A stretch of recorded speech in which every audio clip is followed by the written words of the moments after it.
Colman by Monica Furlong. Chapter 9. In our moments of leisure, usually late in the evening, Wise Child and I often talked of Finbar and Juniper and wondered how they were getting on. I described to Wise Child the way Juniper had brightened when she decided to make the journey to Uni's country, and how I thought it was a way of throwing off her grief and fear about the risk Wise Child was running. It was much later, of course, before we heard the story of Juniper's pilgrimage from her own lips, but I am telling it here because this was what was going on while Wise Child and I were trying to establish a friendship with Prince Brangwen.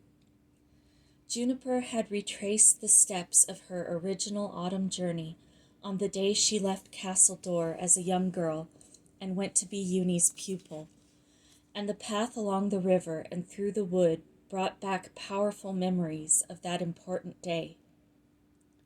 This time, unlike that first time, she had provided herself sensibly with food and water, although now it was a day in spring, not hot, but pleasant with some warm sunshine. I wonder quite what she expected to find, and even when I questioned her closely, she could not really tell me. She simply knew that it was a visit she had to make, and that it was one, she hoped, that would give her the clues she needed about Uni's whereabouts. Although she had heard nothing of her for so long, in her heart she was sure that Uni was alive. Juniper had a deep love and respect for Uni, though she had been a harsh mistress to her. Oddly, perhaps, because she had enjoyed such a privileged and comfortable life at home, it had changed her in ways she was later grateful for, though it was all terribly painful at the time. It had set her free, as she once said to me, and made her certain that a Doran was what she must be. And of course she became a very good one, healing many people and giving comfort and courage to many more. She arrived in the late afternoon at Uni's hut, which she found in, in the condition that Cormac and I had described, ripped and slashed apart with violent axe strokes. Since she had once lived there for a year with Uni, it must have been infinitely more disturbing to her to see it destroyed than it had been for Cormac and me. Even we, for whom the place had no associations, had both been shocked and upset by the sight. Juniper told me that she had stood by the ruin for some time, talking out loud to Uni as if she were there, asking her for some sign and also for help in the task of saving Castle Door. She said that she kept getting the oddest feeling that Uni was still there and looking kindly upon her, but whether because she was dead and looking down from heaven at one of her favorite pupils, or elsewhere on earth, Juniper was not sure. She did know that Uni could appear and disappear when she chose to, and she rather hoped that she might suddenly materialize on this occasion. But nothing else happened, then. Juniper took it into her head that rather than climb to the mother's hut and seek shelter for the night, as Cormac and I had done, she would leave till the morrow. For the moment she wanted to commune, she would leave that till the morrow. For the moment she wanted to commune with the spirit of Uni in the place where she had lived for so long. She felt she could not tear herself away from it. There was nowhere dry enough to sleep, and although the day had been warm, the night would certainly be cold. She decided that in devotion to her teacher she would bear that, and she went and sat down on the coarse bricks at the edge of the well, where on so many occasions she had been sent to draw water. She felt oddly peaceful, really for the first time since she had parted with Wise Child. She was not quite sure afterward whether she fell asleep or simply moved into a sort of trance. But then she heard a harsh chuckle and Uni's inimitable voice saying, "Didn't want to let her go, did you? But she was too much for you." At that she woke up, or came out of the trance, and looked wildly around, thinking to see Uni, but there was no sign of her. "Uni! Uni!" she begged out loud. "Please come and help me. I have let my beloved wise child go, and I do not know what will become of her. I cannot bear the destruction of Castle Dor, nor the way the knight and Marut have degraded the people. I don't know what to do. It is too difficult for me. And I need to see you, not just hear your voice." And then, from behind her, she heard Uni. "You always did want your own way." Juniper spun round, and Uni was standing behind her. With tears running down her cheeks, Juniper embraced her. "That will do," said Uni, who was never a great one for endearments. "I thought you might be dead," said Juniper. "Certainly not. What call have I to die?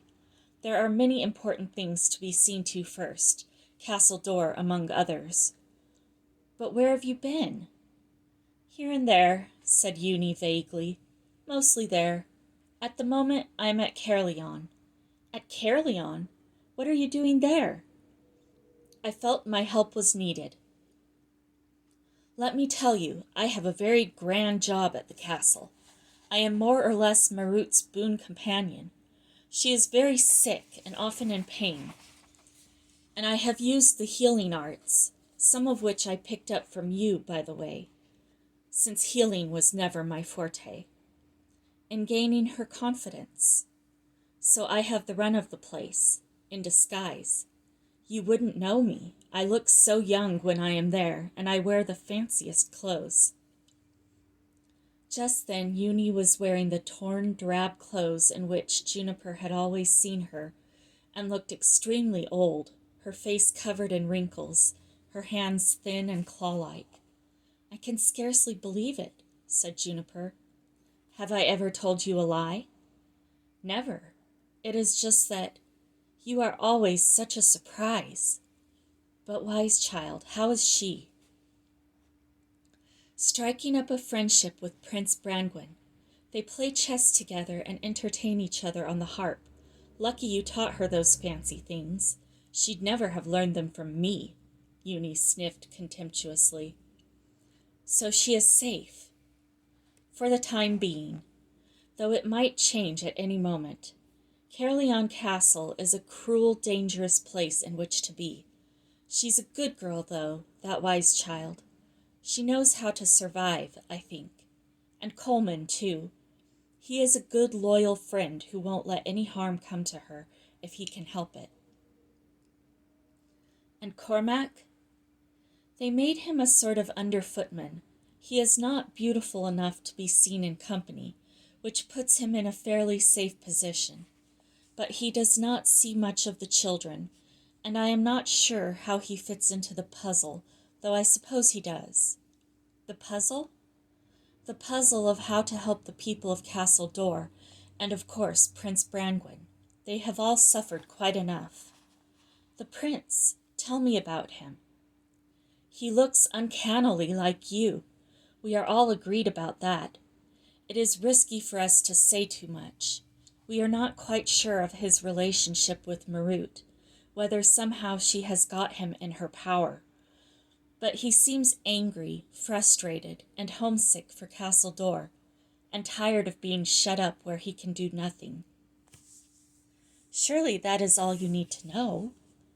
"Maybe, but maybe it is a trick, and he will betray us to Marut. He has been in her power for a long time, and that can change people. Also, freedom, though he thinks he wants it, may frighten him too much." Juniper looked doubtful. "My father's son," she began. I know, but I have seen the situation and you have not, or not recently. The cruelty and venom of Marut knows no bounds. more so since she begins to think her sickness may be deadly. The knight, I think, loves her, would do anything for her, including carrying out her most wicked schemes, like the plunder and starvation of the people of Castle Dor. So we wait and see how it goes with the prince. But what can I do to help? Juniper asked desperately. First of all, return to Castle Dor. Finbar will be back before long, and the people will need you there to give them the courage to take and use the weapons. Then you must make your way to the castle for Prince Brangwen's 18th birthday celebration. What? Marut would recognize me instantly. Disguise yourself. I am not sure I can. Of course, you do have a way of being thoroughly yourself all the time. I've never met anyone who was so bad at pretending anything. But I think you will have to do it. There will be many, many people there, so you will not stand out from the crowd unless you choose to do so. Oh, Uni, it sounds awfully difficult. I did not say that it was easy, but we can do most things if we try, and there is much at stake here. But I'm sorry, I don't see the point. Of course I will go to Caerleon if you think it is what I must do. But what use am I going to be? It will concentrate the power, said Uni solemnly. You, me, wise child. That is 3 Dorans, more than equal to the trumpery magic of Marut and the Grey Knight. And that little boy, Colman, he's got the Doran's power, it seems to me, or at least a touch of it. But he doesn't want to become a Doran, Juniper said. He told me he wants to be ordinary. God bless the boy, Uni said. That is his power, not craving it. All the same, he is a good chap to have around. Juniper smiled at Uni's untypical use of a word. Uni lived in the past in some ways, and Juniper had never before heard her use a word like chap. Uni shook herself then, a bit like a dog that has been swimming. I think that is all I have to say at present, and I had better get back to Caerleon, because even I cannot be in 2 places at once, annoyingly. Some people can, you know. I must be back by supper time, or there will be trouble. Please don't go. Juniper told us that she sounded like a child herself when she said this.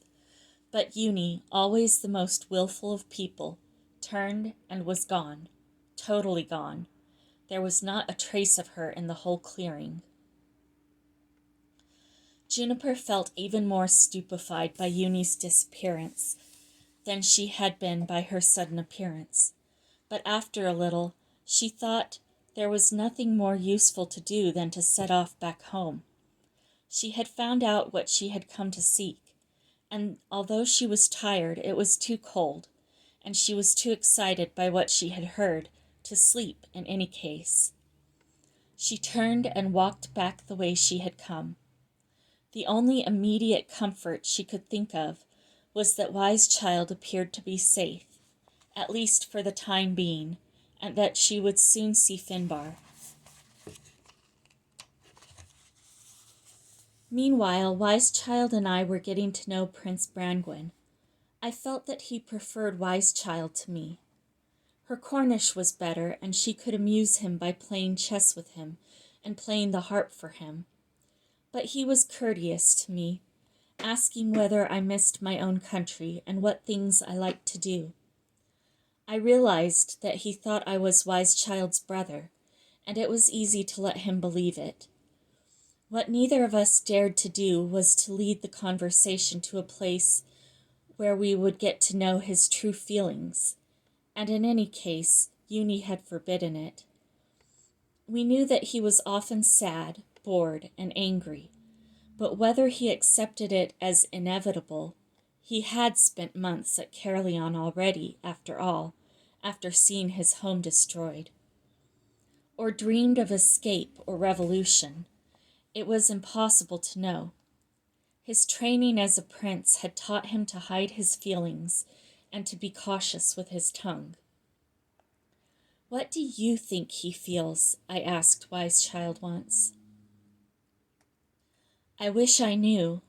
I like him, but I hate the feeling that one wrong word from us might get us betrayed to Marut." Oddly, it was later that day that we met Marut in his room. He sent for us most afternoons. Uni used to go to see him in the mornings, to take his instructions, or so she said, though he seemed to have very little interest in the forthcoming feast, and it was through her that we got his orders. Judging by Marut's surprise at seeing us, I do not think she knew of our acquaintance with the prince. Fortunately, we were just sitting and talking when she arrived, not playing chess or doing anything else that suggested we knew each other quite well. "These two are taking my orders for my birthday celebrations," he said, introducing us formally. "They seem very young," said Marut. She eyed us suspiciously.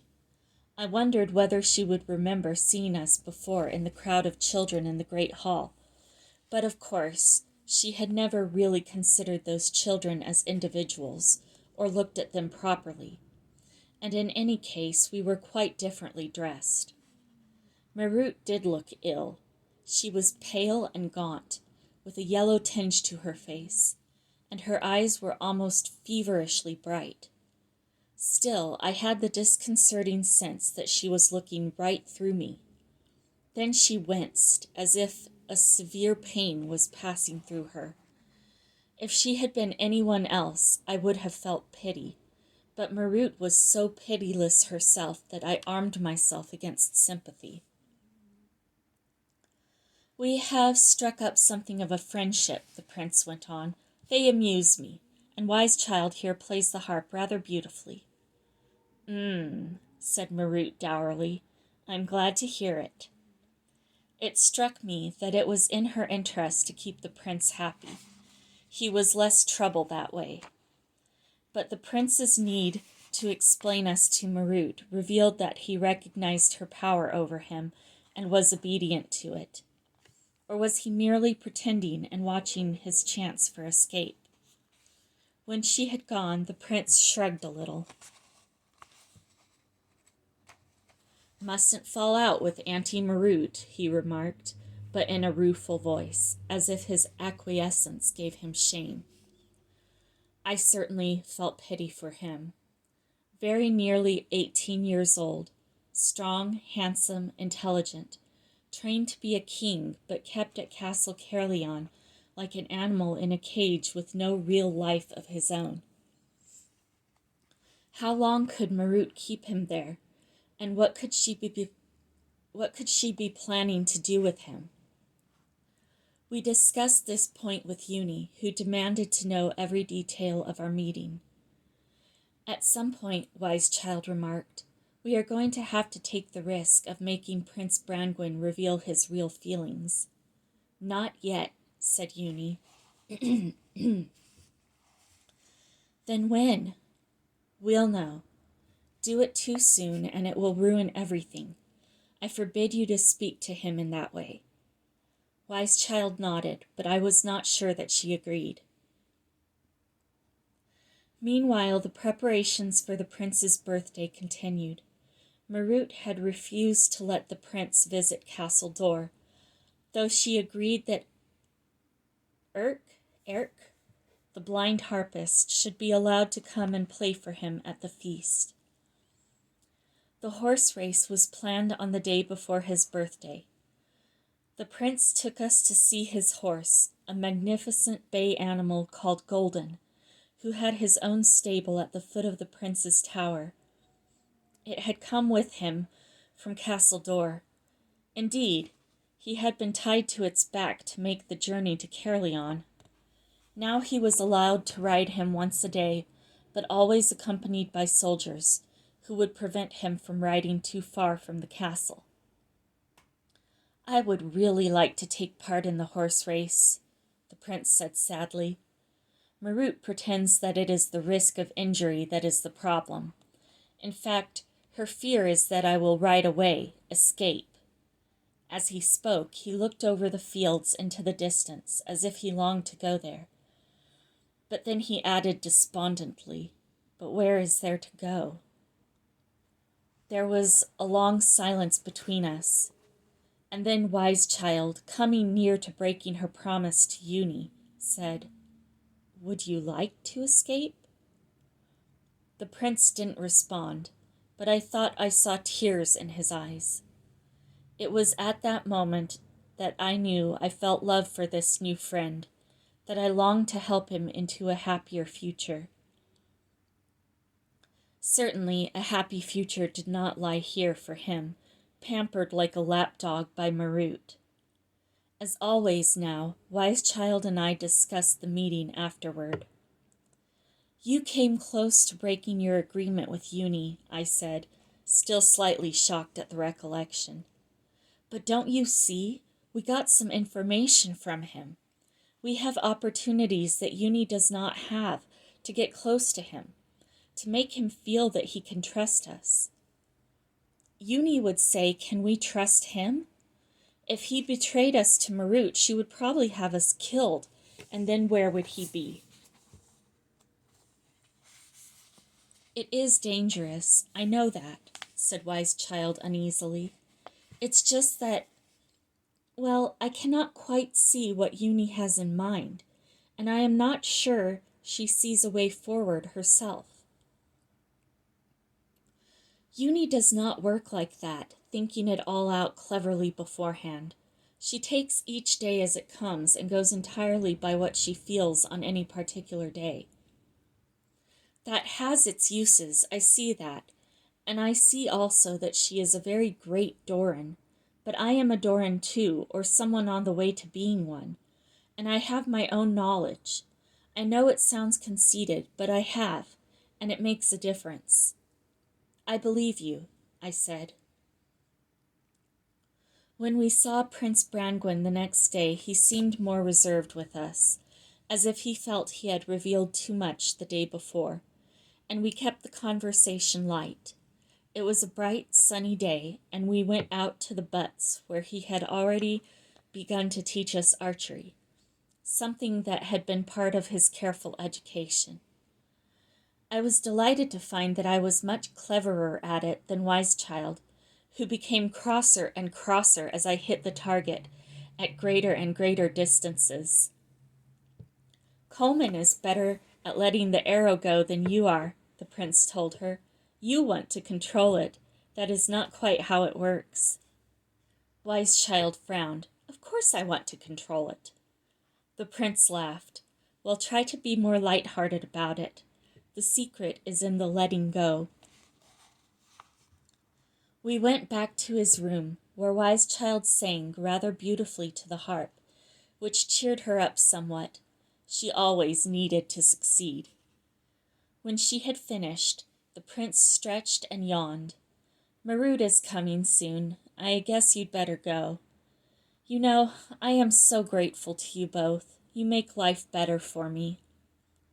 Then Wise Child did something that surprised me.